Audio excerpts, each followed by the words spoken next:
ഓം ശാന്തി. 23/5/2024. ഇന്നത്തെ മുരളിയുടെ main points. മധുരമായ കുട്ടികളെ, നിങ്ങൾ ഒരിക്കലും വിഘ്നരൂപമാകരുത്. ഉള്ളിൽ എന്തെങ്കിലും കുറവുണ്ടെങ്കിൽ അതിനെ മാറ്റിയെടുക്കൂ. ഈ സമയത്താണ് സത്യമായ വജ്രം ആകേണ്ടത്.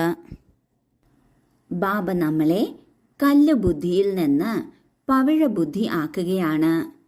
കല്ല് ബുദ്ധി എന്നാൽ ആവശ്യമില്ലാത്ത കാര്യങ്ങളാണ് ബുദ്ധിയിൽ ഉള്ളത്. അതിനനുസരിച്ച് ആത്മാവിൻ്റെ മൂല്യവും കുറയുന്നു. ഈ ആവശ്യമില്ലാത്ത കാര്യങ്ങൾ എന്നുദ്ദേശിക്കുന്നത് മായ രാവണന്റെ കാര്യങ്ങളാണ്. ആരാണോ ഇത്ര മായയ്ക്ക് അടിമയായിട്ടുള്ളത്, അവർ തന്നെയാണ് എല്ലായിടത്തും വിഘ്നരൂപമാകുന്നത്. എന്നാൽ എപ്പോഴാണോ നമ്മളുടെ ഉള്ളിലുള്ള കുറവുകളെ നാം മാറ്റിയെടുക്കുന്നത്, ബാബയെ ഓർമ്മിക്കുന്നത്, ആ സമയം പതുക്കെ പതുക്കെ നമ്മൾ വജ്രമായി മാറുന്നു. വജ്രം എന്നാൽ ആരിലാണോ കുറവൊന്നുമില്ലാത്തത് അവരെയാണ് പറയുന്നത്. നമ്മളുടെ ഉള്ളിലുള്ള കുറവുകൾ നമ്മൾ തന്നെയാണ് മാറ്റിയെടുക്കേണ്ടത്. നമ്മൾക്കതിനുള്ള സഹായം പൂർണ്ണമായും നൽകുന്നത് ബാബയാണ്. ഈ ഒരു സമയത്ത് മാത്രമേ നമ്മൾക്ക് സത്യമായ വജ്രമാകാൻ സാധിക്കുള്ളൂ. കാരണം ഈ ഒരു സമയത്ത് മാത്രമേ ബാബ നമ്മോടൊപ്പം ഉള്ളൂ. ഈ സമയത്ത് ബാബയിൽ നിന്ന് പൂർണ്ണ സഹായമെടുത്ത് നാം സത്യമായ വജ്രമായി മാറണം. ചോദ്യം: ഏത് കാര്യത്തിലെ ഡിഫക്റ്റ് ഉണ്ടെങ്കിൽ ആത്മാവിൻ്റെ വാല്യൂ കുറഞ്ഞു പോകുന്നു? ഉത്തരം: ആദ്യത്തെ ഡിഫക്റ്റ് വരുന്നത് അപവിത്രതയുടേതാണ്. എപ്പോൾ ആത്മാവ് പവിത്രമാണോ അപ്പോൾ അതിൻ്റെ ഗ്രേഡ് വളരെ ഉയർന്നതാണ്. അമൂല്യ രത്നമാണ്, നമസ്കരിക്കുന്നതിന് യോഗ്യമാണ്. ഇംപ്യൂരിറ്റിയുടെ, അതായത് അപവിത്രതയുടെ അല്പമാണെങ്കിലും ഡിഫക്റ്റ് മൂല്യത്തെ കുറച്ചു കളയുന്നു. ഇപ്പോൾ നിങ്ങൾ ബാബയ്ക്ക് സമാനം എവർ പ്യോർ വജ്രമായി മാറണം.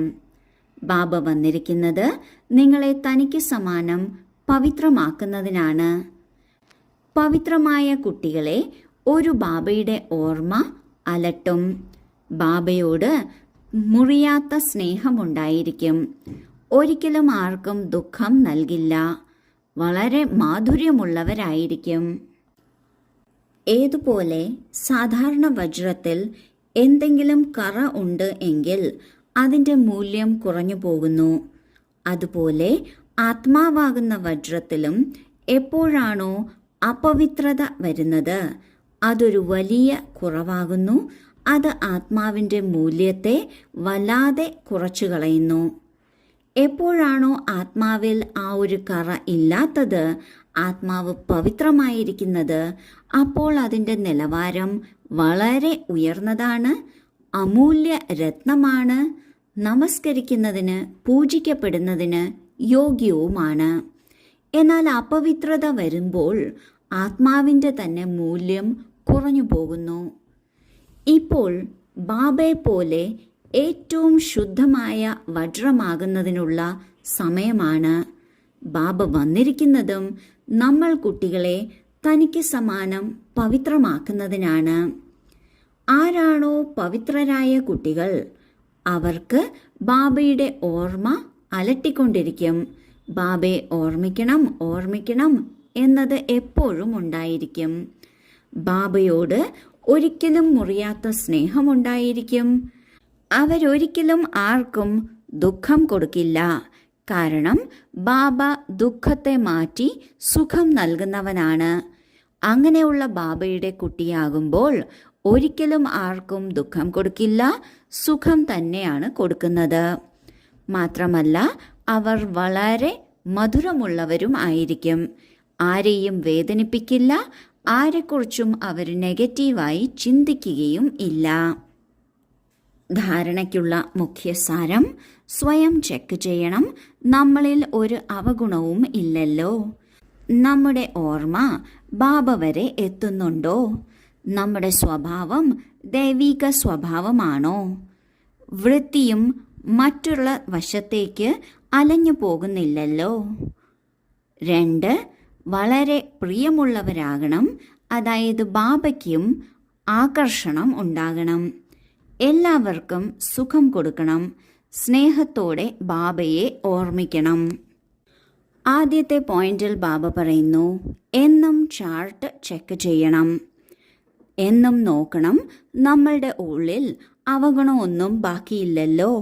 എന്തെങ്കിലും അവഗുണം ഇന്ന് പുറത്ത് കാണപ്പെട്ടോ? എത്രത്തോളം ബാബയെ ഓർമ്മിക്കുന്നുണ്ട്? നമ്മുടെ സ്വഭാവം ദൈവിക സ്വഭാവമാകുന്നുണ്ടോ? നമ്മുടെ മനോഭാവം ഇടയ്ക്ക് അങ്ങോട്ടോ ഇങ്ങോട്ടോ അലയുന്നുണ്ടോ? ഇതെല്ലാം നാം എന്നും ചെക്ക് ചെയ്യണം. രണ്ടാമത്തെ പോയിന്റിൽ ബാബ പറയുന്നു, നാം വളരെ സ്നേഹിയാകണം. എല്ലാവർക്കും സുഖം നൽകുന്നവരായിരിക്കണം. വളരെ സ്നേഹത്തോടെ ബാബയെ ഓർമ്മിക്കണം. ഇപ്രകാരം വളരെ പ്രിയത്തോടെ ഓർമ്മിക്കുന്നതിലൂടെ ബാബയ്ക്കും ആകർഷണം ഉണ്ടാകണം. വരദാനം: പങ്കാളിയെ സദാ ഒപ്പം വെച്ച് സഹയോഗം അനുഭവിക്കുന്ന കമ്പൈൻഡ് രൂപധാരിയായി ഭവിക്കട്ടെ. സദാ താങ്കളും ബാബയും വളരെ കമ്പൈൻഡായിരിക്കൂ. ആർക്കും വേർപിരിക്കാൻ കഴിയരുത്. ഒരിക്കലും സ്വയം ഒറ്റയ്ക്കാണെന്ന് കരുതരുത്. ബാപ് ദാദ അവിനാശിയായ കൂട്ട് നിറവേറ്റുന്നതിന് താങ്കൾ എല്ലാവരുടെയും ഒപ്പമുണ്ട്. ബാബ എന്ന് പറഞ്ഞതും ബാബ ഹാജരാകുകയാണ്. നമ്മൾ ബാബയുടേത്, ബാബ നമ്മുടേത്. ബാബ താങ്കളുടെ ഓരോ സേവനത്തിലും സഹയോഗം നൽകുന്നവനാണ്. കമ്പൈൻഡ് രൂപത്തിൽ ആത്മീയ ലഹരിയിൽ ഇരിക്കണമെന്ന് മാത്രം. ബാബ തൻ്റെ കുട്ടികളെ ഒരു സേവനത്തിലും ഒറ്റയ്ക്കാക്കുന്നില്ല. എല്ലാത്തിലും സഹയോഗം നൽകുന്നതിന് തയ്യാറാണ്. ഒരൊറ്റ കാര്യം മാത്രം നമ്മൾ കുട്ടികൾ ശ്രദ്ധിക്കണം.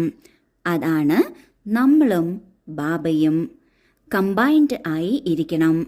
ഇപ്രകാരം കമ്പൈൻഡായി ആത്മീയ ലഹരിയിൽ ഇരിക്കുന്നതിലൂടെ ബാബ എല്ലായ്പ്പോഴും നമ്മുടെ കൂട്ട് നിറവേറ്റുന്നു. ബാബ എന്ന് മനസ്സിൽ വിചാരിക്കുന്നതും ബാബ ഹാജരാകും. സ്ലോഗൻ: സേവനത്തിൻ്റെയും സ്വ ഉന്നതിയുടെയും രണ്ടിൻ്റെയും ബാലൻസ് ഉണ്ടെങ്കിൽ സദാ സഫലത ലഭിച്ചുകൊണ്ടിരിക്കും. 2 ചിറകുകൾ കൊണ്ടാണ് നമ്മൾക്ക് പറക്കാൻ സാധിക്കുന്നത്. അതുപോലെ എല്ലായ്പ്പോഴും സഫലത ലഭിക്കുന്നതിന് സേവനത്തിലും സ്വ ഉന്നതിയിലും രണ്ടിലും ശ്രദ്ധ കൊടുക്കണം. രണ്ടിൻ്റെയും ബാലൻസ് വയ്ക്കണം. ഓം ശാന്തി.